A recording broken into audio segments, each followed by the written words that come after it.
হে প্ৰভু, জীৱনত মোৰ একো উন্নতি নহ'ল। তুমি আহি মোক 3টা বৰদান দিয়া না।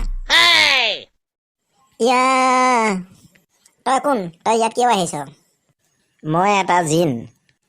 মই তোমাক 3টা বৰদান দিবৰ কাৰণে আহিছোঁ। কি ক'লি তই?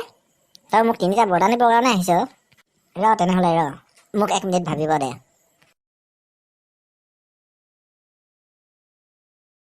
মোৰ মালিক, তোমাৰ কথা মতে মই 1 মিনিট সময় ৰৈ দিলোঁ। মোৰ এটা বৰদান সমাপ্ত হ'ল আৰু 2টা বৰদান আছে, সোনকালে কোৱা। নাই, 1 মিনিট সময় ভাবিব দিয়াটো সেইটো মোৰ বৰদান নাছিল। সেইটো কেঞ্চেল কৰ। ঠিক আছে মোৰ মালিক, মই তোমাৰ কথা মতে সেইটো কেঞ্চেল কৰি দিলোঁ। তোমাৰ 2টা বৰদান সম্পূৰ্ণ হৈ গ'ল আৰু এটা বৰদান আছে, সোনকালে কোৱা। কি কৈছ এইবোৰ? সেইকেইটা মোৰ বৰদান নাছিল নহয়। মই বৰদান মোক এটা কোৱাই নাই দেখোন। কেঞ্চেল কৰ সেইবোৰ। ঠিক আছে মোৰ মালিক, তুমি কোৱা মতে মই সেইবোৰ কেঞ্চেল কৰি দিলোঁ। মোৰ 3টা বৰদান সম্পূৰ্ণ হৈ গ'ল। তোমাক বৰদান দিব পাই মই বহুত সন্তুষ্ট হৈছোঁ। এতিয়া মই আহিছোঁ।